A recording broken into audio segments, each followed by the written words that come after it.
3. Ouvrir grand le cœur, ouvrir grand les yeux. Par les yeux tu observeras, par le cœur tu grandiras. Il nous est parfois difficile de garder le cœur ouvert lorsque nous voyons des comportements, des situations ou événements non paisibles pour notre vision de la vie, du monde ou de notre être. Gardons la présence à notre corps pour ressentir, observer ce qui se joue en nous grâce à l'extérieur. C'est bien de cet espace intérieur que découle la paix. Regardons les mouvements émotionnels qui nous traversent. Évitons de nous laisser embarquer, observons simplement ce qu'ils nous indiquent.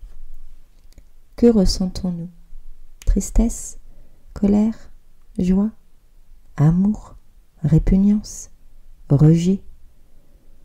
Ce sont ces indicateurs qui nous aident à apprendre, comprendre, puis transformer par l'acceptation de ce qui est. Le changement intervient lorsque l'acceptation est vraie, en accord avec son élan intérieur et non avec sa tête. Accepter ce qui est la reconnaissance totale que la manifestation divine est parfaite. Tout se déroule à la perfection, non pas de ta volonté, mais de la volonté. Notre volonté veut contrôler. Il n'y a pas de volonté de contrôle dans la manifestation divine. La volonté divine est un élan qui offre sa présence soutenante dans un processus qui part d'elle afin d'alchimiser le mariage de la matière et de l'invisible. Un processus d'alchimisation que nous pouvons observer sur les couples, puisque nous parlons de mariage si l'on veut comprendre sur une petite échelle l'enjeu, le jeu qui se trame sur ce plan terrestre. Dans cet exemple, il s'agit bien de deux individus qui représentent la matière et d'un principe invisible, le sentiment d'amour. Un mariage dit réussi sera bien l'alchimisation du couple par une transformation intérieure de chacune des entités, par l'acceptation totale de l'autre, pour finalement que la troisième entité, le couple, puisse pleinement exister par l'harmonie des trois entités. Cette harmonie est solidifiée par un amour inconditionnel, ce qui signifie bien sans aucune condition. Le sentiment amoureux nous donne l'indication de la personne avec qui nous souhaitons expérimenter cette alchimisation par la recherche de cette fusion à l'autre.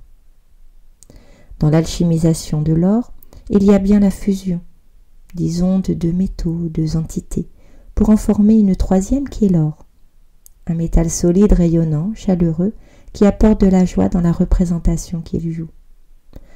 En continuant dans cette métaphore, en restant simple dans la comparaison, deux éléments, donc deux métaux, ne pourront que se frictionner au contact de l'un et l'autre, sauf si l'atome, le cœur chez l'humain, est transformé par une combustion puissante mais maîtrisée qui est l'amour. Par la combustion, la présentation des deux éléments face à un élément naturel, représenté ici par le feu. Le feu de l'amour, l'amour dans sa puissance douce, élève et met en évidence la beauté, illumine et transforme les entités en un métal précieux, l'or dans cette métaphore. La combustion doit être lente, patiente, précise pour atteindre le point de fusion. Trop de rapidité, d'intensité peut empêcher ou repousser l'accord parfait.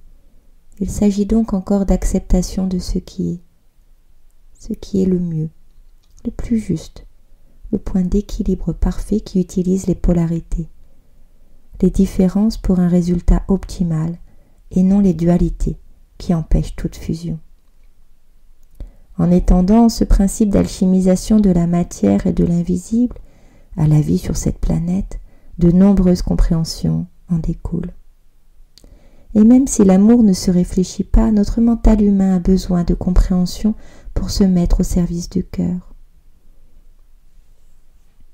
S'il prend confiance sur un sujet par un raisonnement, cela lui offre l'illusion suffisante pour ouvrir sa conscience vivante, celle de l'humain, en attendant d'installer sa conscience vibrante, celle de l'âme. Là aussi, l'acceptation de ce qui est fait la différence, ne pas rentrer en dualité avec les parties vivantes de l'humain, le mental, l'ego, la personnalité, le jeu, JE émotionnel, le personnage, nous permet d'accéder à l'acceptation de l'être. Ainsi, L'accès à la partie vibrante de l'être, la part divine en nous, est plus facile à entendre. Les parts matière et invisibles de l'entité humaine que nous sommes venus incarner peuvent fusionner et servir la volonté divine grâce à la conscience vibrante ainsi qu'à la confiance devenue foi. La foi, c'est l'or au niveau de l'humain, tout comme l'amour inconditionnel l'est au niveau du couple. Ces résultats alchimiques amènent à se laisser manifester, non plus contrôler. La manifestation est le mouvement initié par la volonté divine. Elle n'est pas réfléchie, raisonnée, elle est évidente. Elle contient de la confiance. Elle est douce et accompagne un élan qui part du cœur. La joie est présente. C'est de cet espace de joie que nos actions peuvent être lancées. L'évidence est là, donc la décision est prise. Les doutes apparaîtront peut-être, certainement. Il nous faudra donc nous rappeler l'élan du commencement. Et puis, avec le temps, l'entraînement, ils n'auront plus d'espace pour venir contrer nos décisions. Les peurs non fondées, celles de réflexes par anxiété, nous savons les rassurer, les caresser afin de les rassurer. Ainsi, nous pouvons accueillir et aller vers l'inconnu. Cet inconnu est l'invisible. La confiance est l'invisible. La conscience vivante est la matière. La conscience vibrante est l'invisible. Se laisser manifester est la fusion de la matière, notre humanité, et de l'invisible, notre âme. Ainsi, la manifestation nous met au service de plus grand que soi, sans volonté égocentrée, dans l'amour et la foi de servir le tout, même à une petite échelle. Toutes les manifestations sont importantes. Elles sont toutes perçues par le divin, mais pas forcément vues ou reconnues par le monde terrestre. Elles sont toutes perçues et enclenchent d'autres manifestations. Sur le plan terrestre, tout, absolument tout, est guidé par la volonté divine. La différence d'action et de compréhension est située dans l'activation de la conscience vivante, humain, ou de la conscience vibrante, âme. La conscience vivante est activée par l'ego, la conscience vibrante par l'esprit.